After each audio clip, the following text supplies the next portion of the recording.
Now, the Health Secretary Jeremy Hunt's harrowing statement to the Commons on Jimmy Savile's sex abuse in NHS hospitals, which included many attacks on children, has once again raised the question about whether a wider inquiry is needed into the whole issue and into whether the different cases are linked by a network of abusers, an issue raised in the chamber by the Labour MP Tom Watson.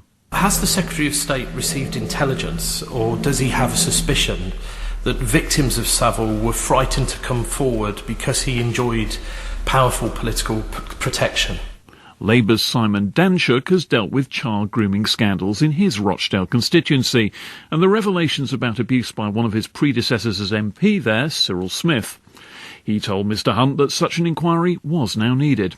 Surely an overarching inquiry into child sex abuse would help us understand the political networks that Savile belonged to.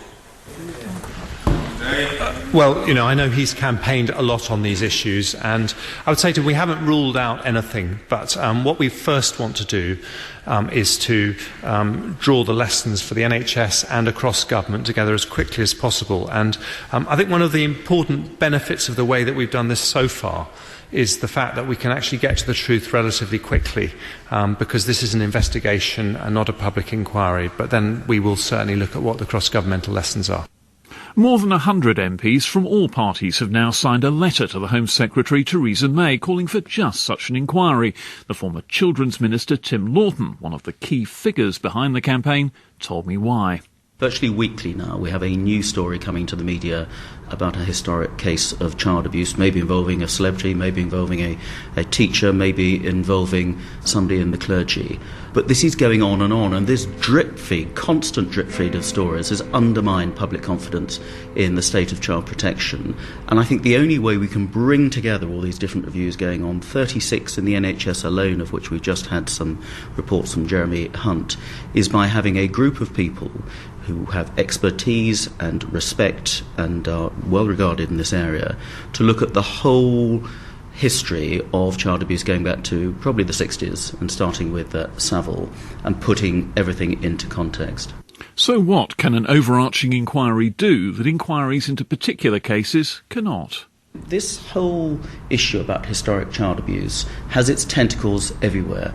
The church, education, the NHS, the BBC, the entertainment world, and yes, politics as well. And that's why it's absolutely essential that the government is seen to be taking this seriously and launching a proper overarching inquiry that has no fear to go absolutely everywhere and to find out why some of these things just were not reported, or if they were reported, why they were not taken seriously and not properly pursued by the police, and why so many cases inexplicably seem to have been swept under the carpet.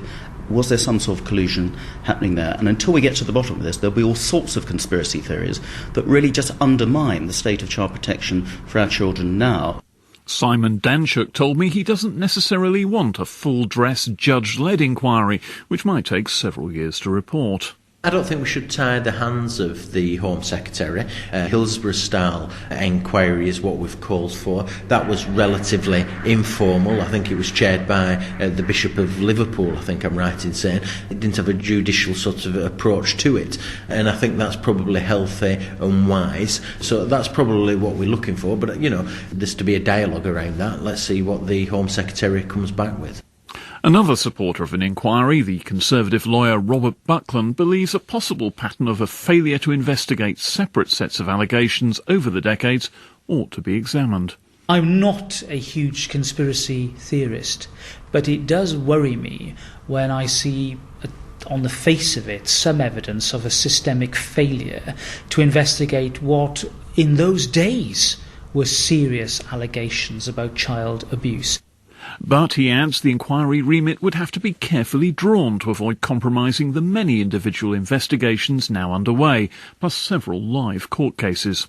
I'm anxious to make sure that we don't fall foul of any sub judice issues, that we don't end up in a position where we would have to adjourn any inquiry pending criminal trials, but that instead of focusing upon individual cases and whether X was guilty or not, we should be focusing upon the systemic failures or omissions that seem to have been made. In other words, the conduct of the police and investigating authorities, looking into allegations that were made.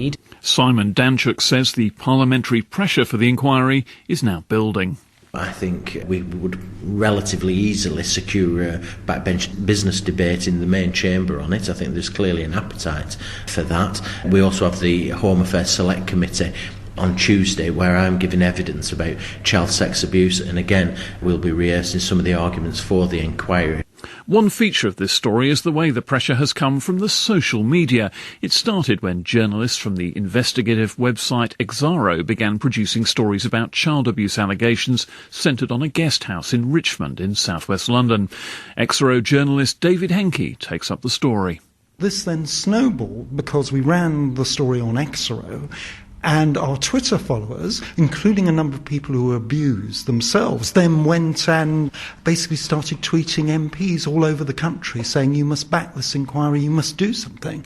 And it blew up into an extraordinary head of steam. There are now 111 MPs at the latest count, and it's still growing, including, it turns out, the Shadow Health Secretary, Andy Burnham, who now want this done. And the fascinating thing is it's all come through new media, really, because we're a website, they're on Twitter, and the MPs have taken notice.